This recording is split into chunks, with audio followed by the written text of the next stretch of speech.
I came to the event because I spoke on a panel, first and foremost. I have never been to Beauty Connect before, and obviously when I was invited, very grateful, flattered, but of course you want to do your research to understand the event, and I thought it looked really interesting and something that I could, one, contribute value to. When I think about, as a brand who's grown over the last 15 years from a startup bootstrapped business to, quite successful, I would say today, there aren't a lot of events for brands who are small and medium size. And thinking back, I would have loved to have had this experience, and I love to kind of give back, whatever learnings we've had and how that could help other founders and businesses as well. So I thought it made sense that I would be a good panelist for something like this.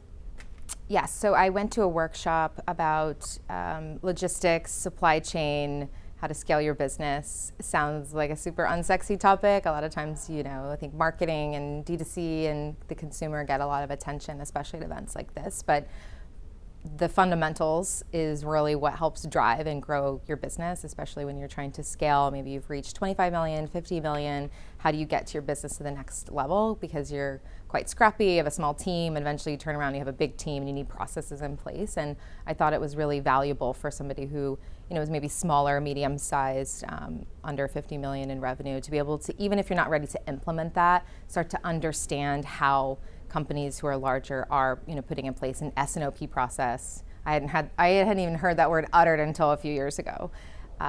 And I thought it was really insightful that they were speaking about that yesterday, along with different kinds of ways to raise capital and how to understand the financials of your business. And even if that's not your sweet spot as a founder, it's good to understand even people who you maybe are hiring into your business and keeping them accountable to how to drive the process forward.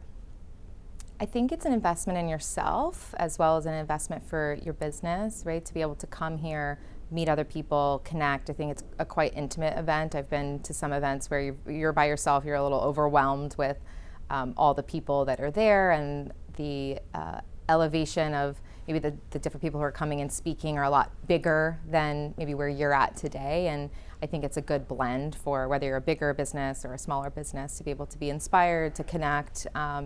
And that's really what I would recommend if you're, making this investment in yourself, to really make the most of it. And people are surprisingly more open than I think you realize. And a lot of people have come up to me at this conference as well and are just, wanting to connect like wholeheartedly. That's why they came here, you can tell, as well as learn and be inspired. And I think that's really unique and special for an event in our industry.